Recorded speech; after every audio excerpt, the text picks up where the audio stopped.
Commissioner, when we were here before, I brought up local government funding and my concerns about reduction there, and the fact that you might be cutting state income taxes, but the pressure of the cuts has caused them now locally, and as you mentioned, they can increase their taxes at the local level. And I see that happening. And just that night, after I asked you this question, on the way home, I found out that a little town in my district, Powhatan Point, which has about 1,500 people in it, and you'd mentioned how the cut to the local government fund for local government was small.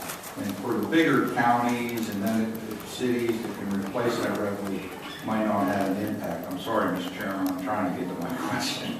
But the 1,500 populated town of Powhatan is now going for an income tax increase at the local level, and the income tax is going to, the increase that they're going for is going to generate just about what they've lost in local government funds.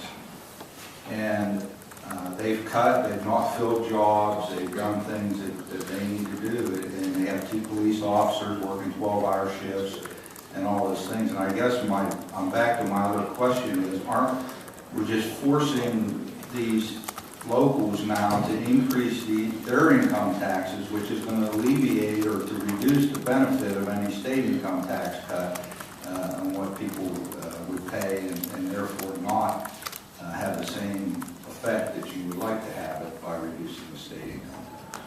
Mr. Chairman, couple of things. I think that to reiterate part of my answer previously, yes, the local government fund reduction was pretty small. Average across the state of less than 5% of total funding to the locals from the state was cut. That reduction cut it down to about 3%. So again, we're talking about a 2.5% reduction in LGF.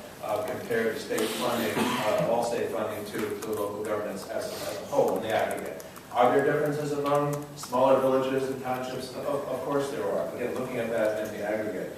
In the aggregate, can they handle a 2.5–3% reduction? I think they can find probably 3% in most cases. So I don't think that is all that burdensome.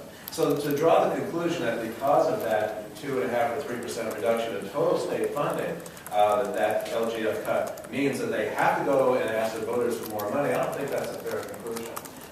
Some are probably better able to be able to manage it. Others may have to look at ways of sharing services or reducing other expenses, perhaps, depending on their structure and local pressures and things like that. So to draw that conclusion that one necessarily moves to the other, I think is not entirely fair. You also mentioned, interestingly enough, I thought you said that the big counties can handle that cut. It's a percentage. If it's a percentage across the board. So the opposite of the discussion with Representative Letson earlier.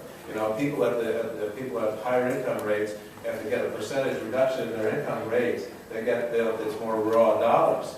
Well, it's the same thing. We're looking at again trying to find ways of making the state more economically viable and a better climate for job creation, as was mentioned and as testified by the Business Roundtable earlier here today. So I think that again it's a balanced package. It's intended to yes, we are putting some more burden on businesses by the tax increase we're proposing. Yes, we're proposing an increase in the cigarette tax and the severance, which we'll get to later with 375. But the idea is that it is a balanced approach. And we think that has the best opportunity to continue momentum that we've been enjoying over the last 3 years.